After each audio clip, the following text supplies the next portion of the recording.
درود بینندگان عزیز، شما را به دیدن برنامه اخباری آزادی دعوت میکنیم که مهمترین خبرهای تاجیکستان و جهان را در 15 دقیقه در اختیار شما قرار میدهد. نخست سرخط موضوع امروز 23 اکتبر. کوسه صبر حدود دارد. برای اولین بار در دور دوم ریاست جمهوریش پرزیدنت آمریکا در مقابل شرکت‌های نفت روسیه تحریم جاری کرد. صمیمانه همین چیز را گفتم، میتوانم که من با ولادیمیر صحبت‌های خوب دارم ولی به جای نمیرسند، هیچ نتیجه ندارند. مادری تنها و با 5 دختر بیکار و بی‌درآمد زندگی یک اویله کم بضاعت چگونه می‌گذرد؟ تام به چرا گریه میکنم، میگم من دیگه نمیتونم یوردم. وقتی میگه یک جای میوی برا کار زندگی تباه. و به دنبال آن از ایرژی بیچکا دوست فرهنگی تاجیکستان در جمهوری چخ یاد خواهیم کرد که امسال 110 ساله شد. اما شروع میکنیم از یک خبر فوری. اتحادیه اروپا در دایره بسته نوی تحریم ها علیه روسیه 3 بانک تاجیکستان را هم بر روی خط وارد کرده است که هر گونه معامله با آنها منع است. در قرار نوی شورای اروپا از روز 23 اکتبر درباره تحریمات ایلاوگی نام سپیتامین بانک، دوشنبه سیتی بانک و کامرس بانک تاجیکستان شامل شده است. بر اساس قرار هیچ شرکت و افرادی علایده کشورهای اتحادیه اروپا حق ندارند با 3 بانک شامل شده در فهرست از تاجیکستان معاملات به راه مانند، هرچند استثناهای برای داد و گرفت نگه داشته شده است. مراجعه یوسفی با جزئیات بیشتر این موضوع. بر اساس قرار شورای اروپا، سپیتامین بانک، دوشنبه سیتی بانک و کامرس بانک تاجیکستان بر روی خط تحریم‌های اتحادیه اروپا شامل شدند. بسته نوی تحریم‌های اتحادیه اروپا امروز 23 اکتبر اعلان شد. این 19مین بسته تحریم‌های اتحادیه اروپا علیه روسیه از زمان حمله روسیه به خاک اوکراین میباشد. در این بسته نوی تحریم‌ها نام 45 شرکت و افراد و مؤسسه‌ها از جمله از چین و از قرقیزستان هم شامل شدند و تحریمات به ضد قسم از آنها از جمله بانک‌های تاجیکستانی از روز 12 نوامبر به اجرا می‌دراید. به قول اتحادیه اروپا، تأسیسات و شرکت و افراد علاهیده که در این فهرست هستند در جنگ روسیه به ضد اوکراین کمک می‌کنند. واکنش نمایندگان این 3 بانک تاجیکستان و هم بانک ملی تاجیکستان هنوز به این خبر معلوم نیست. بر اساس این قرار، شرکت و افراد علاهیده کشورهای اتحادیه اروپا حق ندارند با این 3 بانک شامل شده در فهرست از تاجیکستان، یعنی سپیتامین بانک، دوشنبه سیتی بانک و کامرس بانک تاجیکستان معاملات به راه مانند، هرچند استثناهای برای معاملات نگاه داشته شده است. هنوز معلوم نیست که نمایندگان این 3 بانک تحریم شده به این قرار اتحادیه اروپا چه نظر دارند.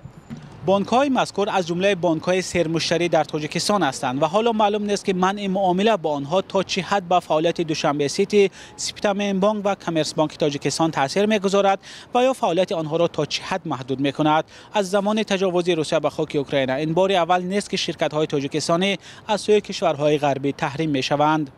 از جمله اخیراً شرکت گازپروم نفت تاجیکستان تحریم شد. این شرکت یکی از تأمین کنندگان اساسی بازار سوزشواری در تاجیکستان می باشد. تاجیکستان شریک استراتژی روسیه است ولی آشکارا از حمله روسیه به خاک اوکراین پشتیبانی نکرده، برعکس گفته است که خواهان حل مشکل از راه مذاکرات می باشد. در 3 سال اخیر خبری مرگ صدها تاجیکستانی رسانه شد که از طرف روسیه علیه اوکراین می جنگیدند.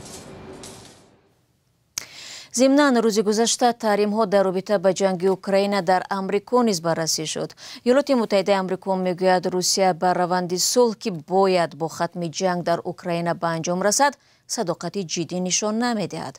دیروز در قصر سفید پرزیدنت آمریکا دونالد ترامپ بعد ملاقات با دبیر کلی پیمان ناتو مارک ریوته در این باره توضیحات داد.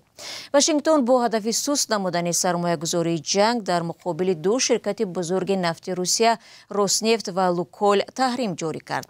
نشست مطبوعاتی پرزیدنت آمریکا را همکارمان مومن احمدی پیگیری کرده است. روز 22 اکتبر برای اولین بار در دور دوم ریاست جمهوریش پرزیدنت ایالات متحده آمریکا دونالد ترامپ بر ضد 2 شرکت نفت روسیه روسنفت و لوکویل تحریم جاری کرد. به قول رهبر آمریکا و از موقعگیری ولادیمیر پوتین رئیس جمهور روسیه در رابطه با ادامه جنگ اوکراین دلسرد شده است.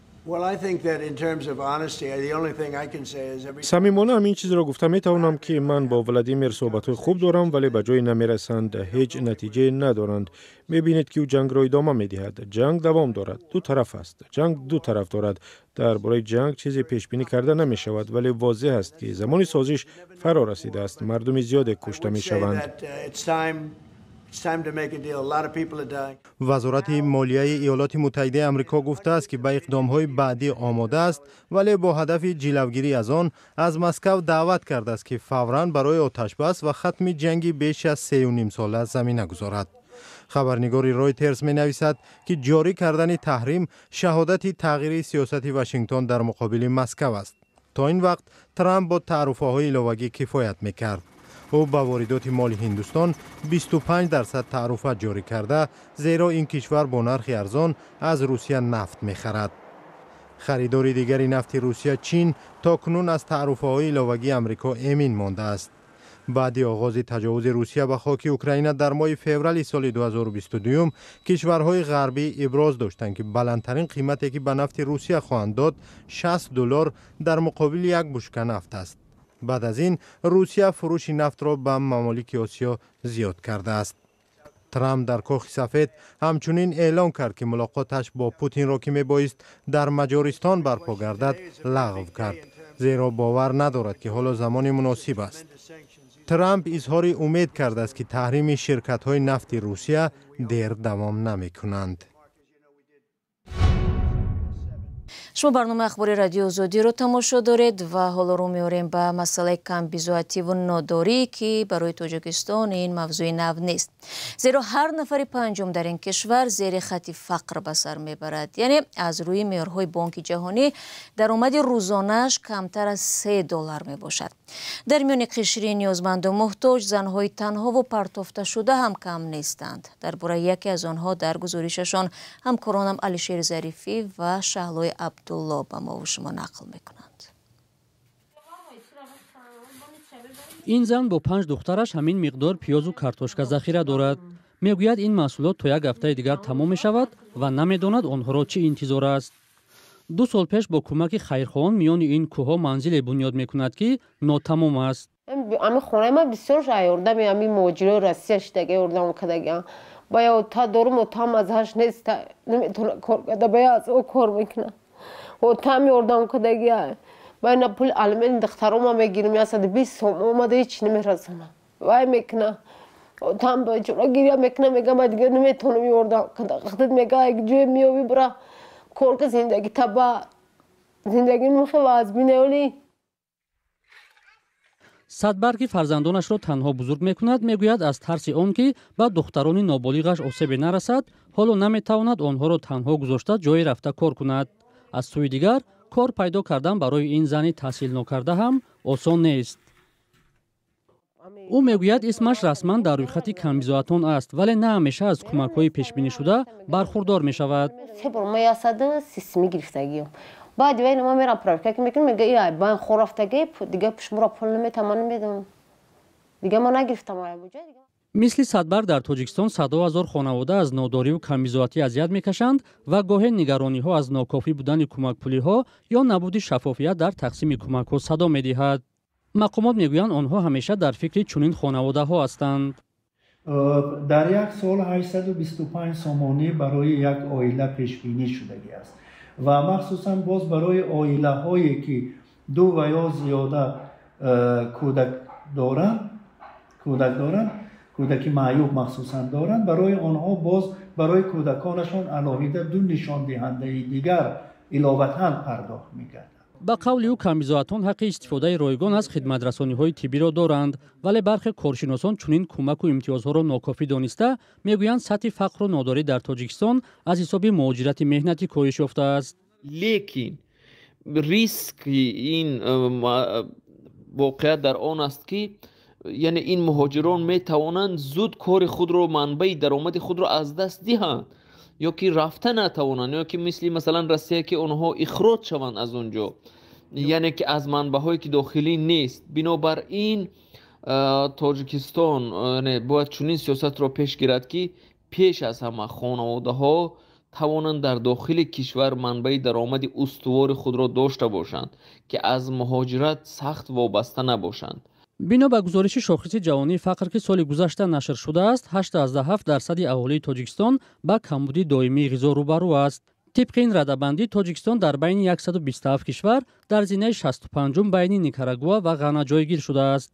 дар вазорати тандурустӣ гуфтанд дар тоҷикистон ҳоло тақрибан афроди фақир вуҷуд надорад, балки хонаводаҳои камизоат аст ки ҳар сол омораш коҳиш меёбад. ба иттилои расмӣ сатҳи камизоатӣ дар тоҷикистон дар даврони соҳибистиқлолӣ аз 83% то 20% коҳиш ёфтааст. вале шакку шубҳаҳо ба дурустии чунин омор ҳамеша вуҷуд дорад.